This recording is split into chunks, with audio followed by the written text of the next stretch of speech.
This is like the next video, or like the third video in a row where like the topic is related to last week's video. I don't know how I keep doing that. I must be a really good YouTuber. But jokes aside, this video is going to be talking about my college experience.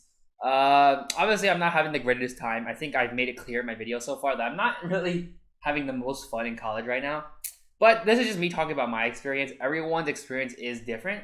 This video is not about whether you should go to college. I'm obviously super grateful to go to college, I'm going to struggle. But I'm not like telling people whether you should go to college. That is your choice. But anyway, so the points. Yes, college does worry me. Like the experience overall is what I'm talking about. Classes are not easy, right? The cost, which isn't like a big issue, but it is still worth noting. And I'm also going to be talking about my social life, which is non-existent right now, and my extracurriculars. So the lifestyle stuff, aka the stuff that isn't academics, adjusting to college life, right? Classes are not the same as they are in high school, right? They aren't always the whole day, and you got to get to school yourself, right? You got to do a lot of things by yourself, right? You have a lot of free time, and of course, I'll elaborate more. So my situation starting college, I guess you could say I was studying abroad in some way. My parents are in America, but Taiwan is their home country. So I go to college in Taiwan as like a foreigner, but like not really. I've been to Taiwan before, so it's not like that unfamiliar. Plus, I'm in an English taught program, so there is no language barrier for the most part. And I have family in Taiwan, a few hours away at most. So it's like I'm a foreigner, but I'm also Taiwanese. Which puts me in a very interesting position, right? Money. So my tuition is affordable, especially compared to America. This isn't me saying my tuition is like really cheap. It's me saying that like in context to America, it's like a lot less. In context to the country, it is basically, yeah, that's the best way to put it. In the context to my own country, it's affordable, which is not something you can say for America. No, a low cost does not mean I go to a bad school. It's actually quite the opposite. And I think our school's like government sponsored. Anyway, so dorm costs money as well. I'm not going to reveal how much money I spend on all that stuff or how much money is spent on all that stuff, but I think you get the idea. Money can be an issue, so I'm grateful it's not for my family. It's just something to keep in mind, right? Because at the end of the day, money is still money. So it's just good to like be grateful for it, right? Money part 2. So food does cost money. I don't really do many fun things, so food is my main expense. I tend to be very wary of spending, or when I started college. And I'm not going to reveal how much I spend, but keep in mind that I'm on a diet still. See the weight loss video for that. So I spend about half as much as I would if I ate a normal amount of food. The dorm has free water, but electricity is not free. Uber Eats is also extremely expensive, so I've been trying not to use it recently. I've been finding some other alternatives. Like, for example, instead of Uber eating pizza, I could walk to a pizza place. It's cheaper and exercise, which is amazing for a person on a diet. You gotta lose weight and save money. Perfect. Okay, food. I don't know how I keep talking about food, but I would say I eat pretty well for a college student. Cooking takes a while, so sometimes I don't cook. But ironically, I do not eat ramen as much as you think I would. I think it might be a stereotype. I'm not really sure because I don't think most of my classmates eat that much like ramen. I'm not sure. I do get hungry sometimes, but I am on a diet, so it's like not really a money thing as much as it is like a weight loss thing. There are a lot of options to eat around me, but since I'm really picky, I don't really do that. And I have an eating schedule, right? I feel like I overthink what I eat a lot more than I should because I've been doing it for so long. But if you want a video talking about my diet, I guess I could do that. Like what I eat in a week. Google Slides version. Travel. So I cannot drive. School is walkable, which I'm grateful for. Bikes are everywhere, but I don't like to ride it because traffic is terrible in the city. Like I said in last week's video, I literally just learned how to ride a bike for college. My school is so large, it's easy to get lost. Like I have a lot of like moments where like a bunch of elderly people walk up to me asking for directions. And since my Mandarin is kind of okay or kind of funny, I don't always know what to tell them, but I try to help them as much as I can. Sleep. So I guess I get decent sleep, or at least I get 8 hours when or if I want. I've lost the ability to take short naps after starting college. A 4-hour nap plus 4 hours sleep does not work. I would know because I literally tried it yesterday and it didn't really add up. I think yesterday I took like a 2-hour nap and then I slept like 5 hours. So, it kind of worked out. I'm okay right now. I don't really drink coffee. I just don't like it. Never will. Bubble tea is what I drink. I think I'm going to drink bubble tea later probably. I probably do need alarms to wake up, but I rarely oversleep, right? I think my brain is okay at that. I'm definitely guilty of sleeping late instead of waking up early. It must be a brain thing. I mean, I'm recording this right now like 10:30 in the morning, which is not, honestly pretty early for me. Most of my classes aren't that too early, so sleep is okay for me. The lifestyle change. So I'm independent now, right? I had to cook and clean for myself. You kind of forget what it's like to live with like other people because you've kind of become like a different person. Like what's the thing they say? Like your body changes cells completely after 7 years, and I'm 19. So like I'm like biologically I'm going to be a different person in like 2 years, right? I know that's not how it works, but like I kind of feel like it. Like every 7 years you just feel like a different person, right? Like if you ask me what I was like in high school, I'm a different person, right? Social life. Yeah, there's really not much there. I'm pretty socially awkward, and I should probably touch grass more. I talk a lot, and I have a lot of friendly interactions. But in terms of like making friends, there's really not much there. Like I'm what you call awkwardly social. Like I'm like good at talking to people, but in terms of making friends, like, I just struggle in that department. And I low key feel like people here are too smart to be friends with. But people here are chill, so we'll see. I'm a little introverted if you couldn't tell, but I still talk, especially when I'm with other people. College has made me a lot more introverted than I used to be. Dating or the lack of it. So I've never been too focused on dating. I definitely wasn't dating in high school. There's like this joke that you need to begin a relationship by the second Christmas of your semester, which is definitely not going to happen. Christmas is like in a month. It seems out of my control, right? I just can't decide I want a girlfriend one day and I'll just get one. Like that's not how it works. So it's definitely not my priority. I should probably take care of myself, right? I have thought about it a lot more recently about dating. Like I feel like it's something that I would want, but I think you can tell by like these videos that I don't really talk very maturely. So I don't think I'm ready to date. I think there's a lot of things about me that I want to work out before I connect with other people, right? Family. I think people tend to be more distant from their family in college. Everyone goes through that stage in their life where they push their family away. I'm glad to be past that. I'm talking about like the teenager phase, right? I still talk to them, obviously. Plus, it's a little different for me because I have family in the country.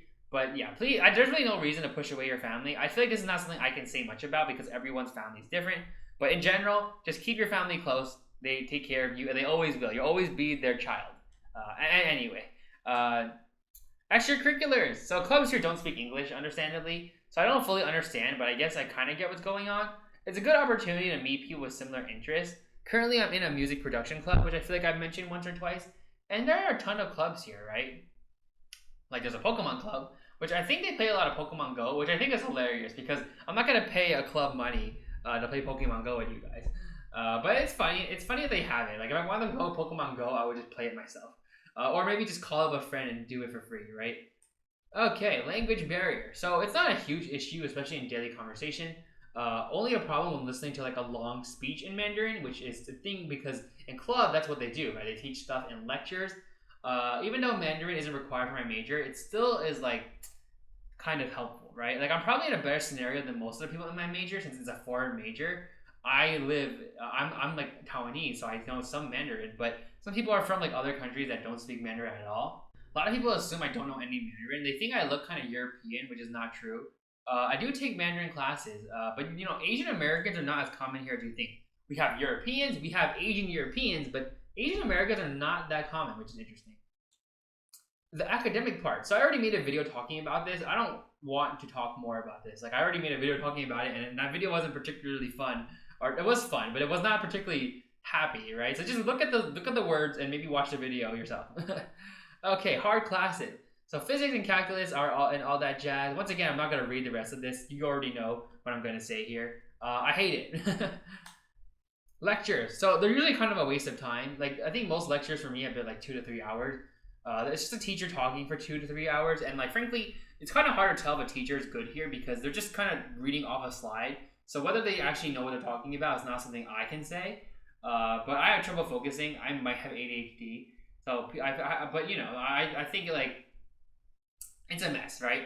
I tend to play a lot of Pokemon in class, which is not a good thing, but I'm not proud of it.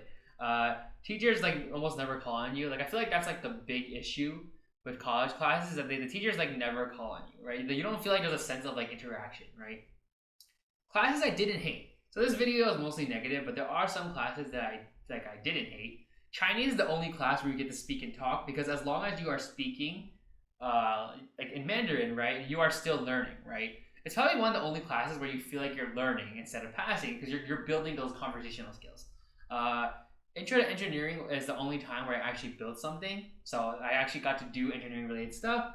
And humanities classes, while boring, were easier to pass, for me at least, and they had some interesting topics, right? So I will give them some credit. Studies. So I was never much of a studier. I'm still terrible at it. Organic chemistry tutor is amazing, but my calculus is so like challenging that I'm not fully sure where to go from there. Library is good to study. I recently started going to the library. The dorm is not. I do not study well in my dorm. Free time. So I have way too much free time. I play a lot of games and make a bunch of videos. Like, I sometimes attempt music, but I think y'all know how that's going. I gotta touch grass. Pokemon Go does not count. I literally play Pokemon Go indoors. That's how unable I am to touch grass, right? It's hard to do that, right, when you don't know what to do with your free time, though, right? So I guess I gotta figure it out. Teachers. So there are like a wide array of teachers here. Some are good, some are bad, but it really doesn't matter, because the main deciding force on how good a class is the curriculum, right? Like, I had a nice physics teacher last year, but that didn't matter because the curriculum was so hard. Like, she was super nice and gave a lot of extra credit, but like, that doesn't really matter because like the curriculum is so hard, right? Some teachers shouldn't be teachers. Like they're just really bad teaching, but it's because it's never the teacher's fault. It's always the students, right? Like, I remember I remember I had this class, right, and the teacher literally said, you could complain as much as you want, but it's never the teacher's fault. And he literally said this, which sounds like he'd be a pretty mean guy. He wasn't even like a mean teacher. He was just saying this just to say this. There's also TAs, and honestly, these TAs feel like they're geniuses, which is so strange because I feel like they're only a year or two older than me. I remember I had this one TA who said, he was like, you guys got a 59 out of 100 average on the quiz. You guys should fix that, right? Like, first of all, 59 out of 100 is not passing, and if the whole class doesn't pass on average, why? Like, what makes you think we're going to do well in the final? Because we literally did worse on the final. So I'm kind of wondering like where the logic comes from. Why, if the whole class doesn't pass, why is it our fault? You don't think that there's at least something wrong with the way you guys are doing things? I think it's just the way colleges work. I don't fully get it, but I guess it's just kind of how things work. I think they see that some people are able to get like an 80 or a 90. They say, oh, why can't you be more like them? I think that's like the main thing, right? Dropping classes. There's no shame in doing this. Classes are designed to be extremely hard. My TA literally said that some tests are designed so that at least a certain percentage fail. So if a class is too hard, I would drop it. There's no shame. I think countless people in my major have dropped classes because they're too horrible.